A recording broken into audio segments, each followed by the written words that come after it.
Tonight we have a British record producer flying the flag, and indeed an audio engineer to boot. And he's been at it for as long as I've been alive. He has worked with, among others, Led Zeppelin, Oasis, Twisted Sister, Bill Wyman, Kiki Dee, George Harrison, Robbie Williams, Wishbone Ash, Mark Owen, Paul Weller, Cliff Richard, The Firm, Jimmy Page, Barry White, and Chris Rea, of course. Oh yeah, and let's not forget Elton John. And he's even worked with Bad Company. But tonight, he's going to be great company, ladies and gentlemen. Orbiting our solar system is Stuart Epps.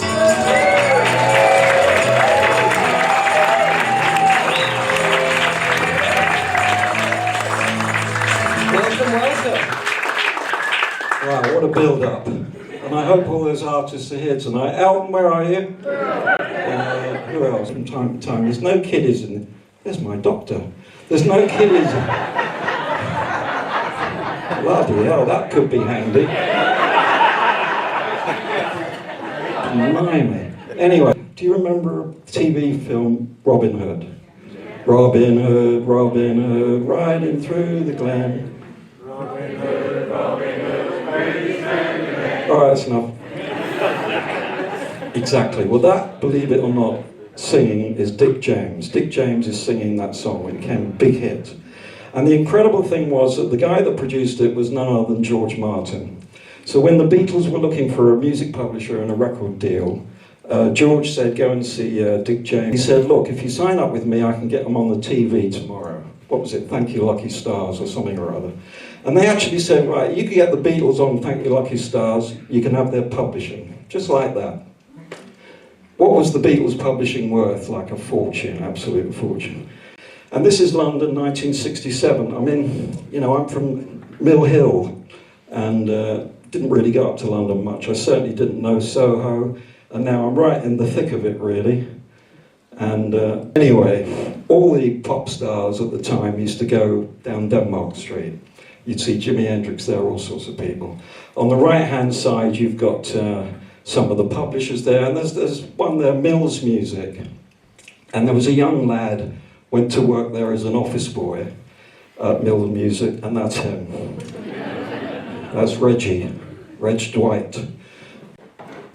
So, 1971, it looks like. I was still only about 18, I can't work that out, but you could probably work it out. I went on tour now, I was asked to go on tour with Elton, with Reg, looking after him really. I was a personal assistant on this, it was actually a 3-month tour, which was a bit amazing for an 18-year-old. And that's us at Carnegie Hall. But actually, one thing I remember is we went back to the hotel, you know, tired out. There's none of this party stuff after the show, you just want to get back. And I was probably in the room next to Elton. And in the middle of the night, I can hear all these screams. Anyway, apparently someone had given him a bottle of champagne, and he'd stuck it next to his bed, but it wasn't tied down properly, and it went off in the night. And he thought he'd been shot. Because it was a bit of a rough area where we were, and anyway, he was all right. It was 1973. Things really moved quite fast in those days, like I said. And we were getting a bit fed up it wasn't we were getting fed up, but we had this plan, Steve had this plan to start our own record label. So we started Rocket Records. And one of the first artists to be signed to Rocket Records was Kiki Dee. Ain't got no trouble in my life, no foolish dream to make me cry. I'm never frightened or worried, I know I always get by. And wow, this happened. Elton's doing a big tour of America. He offers Kiki to come on tour on a 3-month tour, supporting him on this American tour. Incredible, really. Because now Elton's doing quite well, because he's got his own plane, for goodness sake, so you can see that. And this is no ordinary 727. Look, that's inside the plane. You can believe that. As I say, it's called the Starship. The Rolling Stones used it, you know, and Led Zeppelin used it. So only big bands could afford. But so we're moving on now. So I've got to tell you a bit of a story of what happened on this tour. Elton had been asked by John Lennon to play on this song, Whatever Gets You Through the Night, one of his tracks he was going to record. And Elton said, you know, they were sort of friends by now, he said, look, I'll play on this, but on one condition, if it gets to #1, you've got to join me on stage, okay? So John thinks, it's not even going to, it's horrible, I'm not even sure I like it. It's definitely not going to get to #1, I'm not bothered. Of course, it turns out, it got to #1, we're in the middle of a tour, we're about to play Madison Square Gardens, he rings up John, get over here, we're playing. So we had the amazing experience of John Lennon joining us on this plane for a day or two. All right, well, So the story is that because I'm such a Beatle fanatic, when John was at Madison Square, I was more or less hanging onto his shirt wherever he went. I was sort of with him as part of the management. And I ended up in the dressing room with him, and the woman he was with at the time was called May Pang. And it's just the three of us in there waiting to go on, waiting for the show. Anyway, there's a knock at the door. Because I'm management, I go and open the door. I open the door like this. Who's there? Yoko Ono. Yeah, that's what I did. I thought, bloody hell, he's going to get caught here. He's with another woman, there's going to be murders. I'm not letting her in. You know, so I'm doing this.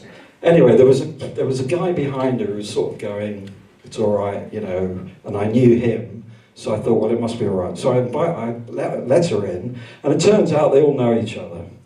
So that all went well. Halfway through the tour, Elton very kindly gave us a holiday in Hawaii as a sort of a bit of a break from the tour. We were staying on this island, Maui it's called. Anyone been to Maui? No?